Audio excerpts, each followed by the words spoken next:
Morning, students. So, as we already started our history second chapter, that is sources of history. In that, we learn that the sources means what? The things which we help us to understand regarding about history. These are known as sources of history. And there are three types of sources. As we know that there are three types of sources. First, material sources. Second, written sources. And third one, oral sources. How many types of sources are there? There are three types of sources. First, material sources. Second, written sources. Third one, oral sources. In that, we already completed first and second one. That first, material sources means what? The sources that something which inform us about history at the most basic level, or as a proofs, uses as a proofs on evidence, are known as material sources. What are the examples of material sources that we learned? That buildings, monuments, houses of a common people, then coins, metals like gold, silver, copper.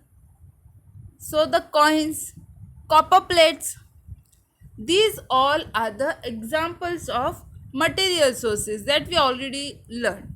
Second one is written sources. What is written sources?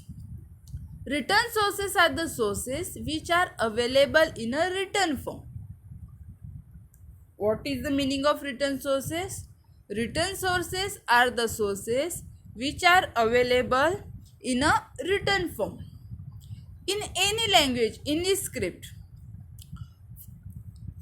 As we learn that in Stone Age period, people are express their views, their ideas, their emotions, feelings by using painting, by drawing a painting on a wall. With the help of painting, they express their views, ideas, and thoughts. Then they used a script. Then they used later they use signs and symbols for expressing their views and ideas. Then they develop script. Later they use as a pointed object. With the help of that pointed object, because that in that period there were no pen, no pencils, no notebooks, so that's why they use point as a pointed object. And with the help of that pointed object, they mention their emotions, feelings, drawings, uh, ideas through the on a they inscribed on a temple wall, inscribed on a carved on a temple, coins on a stone. So important things they mention on the wall or are inscribed on a stone. So all these sources are known as written sources. Understood?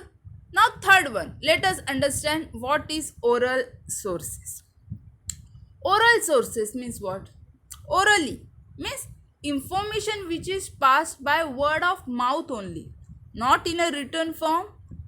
So, orally, what are the examples of oral sources? See, telephone means communicate with each other with the by word to word, word to mouth, means information passed by word of mouth only, that is known as oral sources.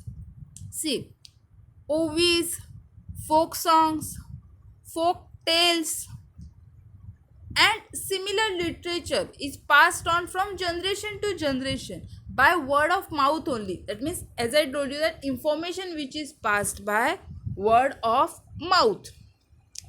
So the literature, this literature is not in a written form, not in a written document, as this is the only oral. Its authors are also unknown. This type of literature is preserved by oral tradition forms, that is known as oral sources of history. Understood? What are the examples of oral sources?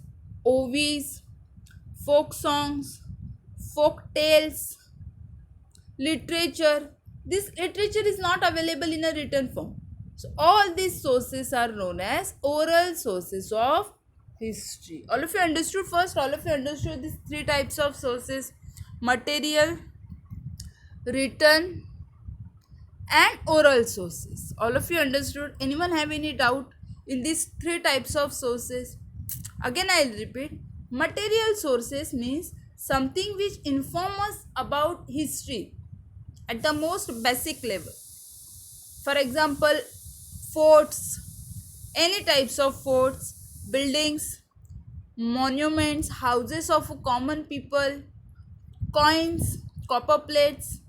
These all are the example of material sources. Written sources means what? Written sources are the sources which are available in a written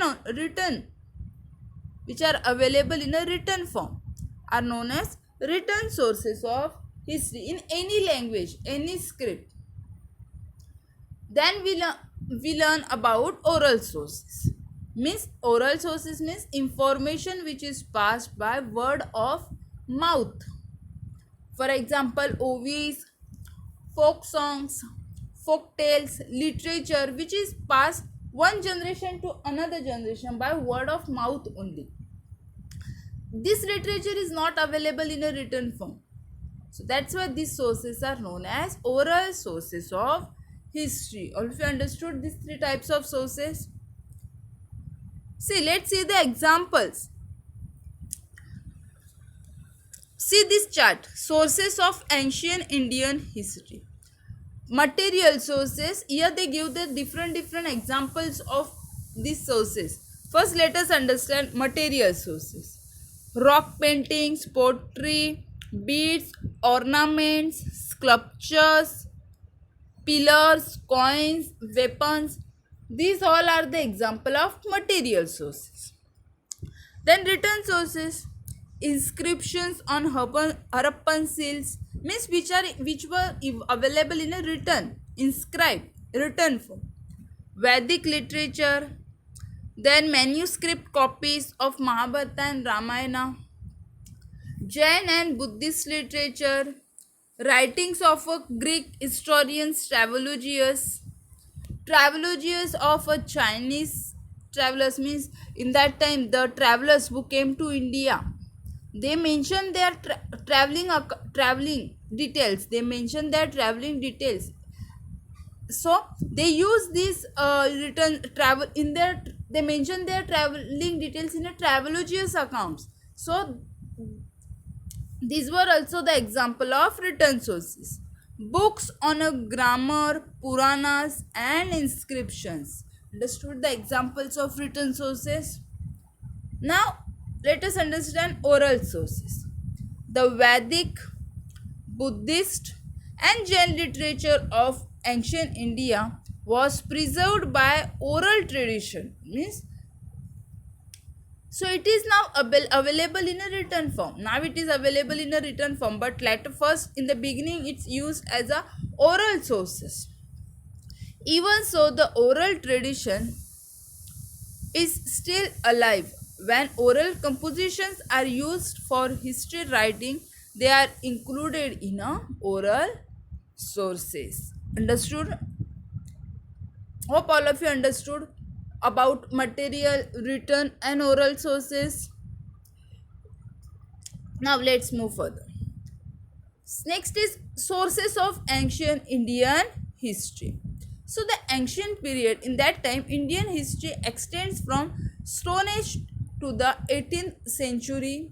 Means first people are expressed there in that Stone Age period.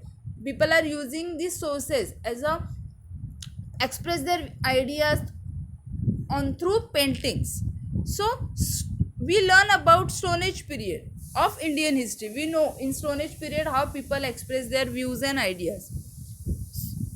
Since scripts had not developed, when first they used express their ideas and views through paintings, because in that time there were no scripts had not developed.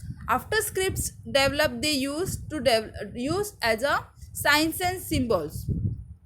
So since scripts are not developed, there were no written scripts or written sources are available. However, information about the ancient period for 1500 BCE, before criteria era onwards, can be derived from Vedic literature. In the beginning, Vedas were not in a written form. In the beginning, in the Stone Age period, Vedas were not in a written form, because there were no writing materials are available in that time. So there were no Vedas were not available in a written form. Ancient Indians had developed the technique of memorizing and reciting them. The Vedas were written down later when the scripts developed, when the writing materials developed. Then the Vedas were written in a written form. The Vedas and post-Vedic literature form are important source of ancient Indian history. It includes the Brahmanas, Upanishads, epics Ramayana and Mahabharata, the Jain and the Buddhist literature, plays, poems, stones, pillar inscriptions, travelogies of foreign travelers, etc. These all are the examples of Vedic literature. These all are the Vedic literatures. We also learn about ancient Indian history through material sources like archaeological remains. We also learn about monuments, coins, different metals coins, gold, silver, metal coins found, which were found in excavations. Understood? Now, how we have to take care, how to take precautions while writing history. History लिखने के लिए कौन सी precautions that we have to take, let us understand. Precautions to be taken while writing history. It is very important, it is very necessary to take precautions while using these sources of history to write history. These three sources, by using these three sources, we have to take, authors have to take precautions, care while writing the history. A written document cannot be said authentic just because it is old.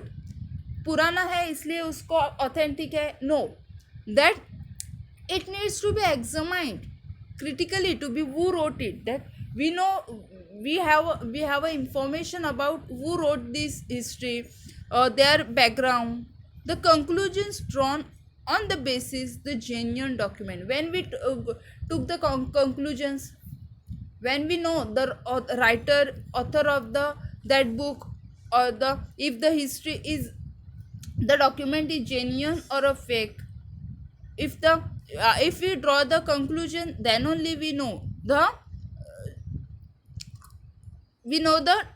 the conclusion. So we check we have to cross check that with one another. We have to cross check these documents with one another.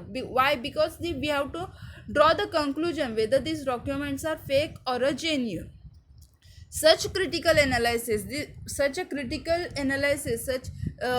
by cross checking these documents, this analysis is very important in the writing of a history. So when writer write the history, that time the writer have to take necessary precautions, that while writing the history, by using these sources of history, whether these documents are fake or a genuine,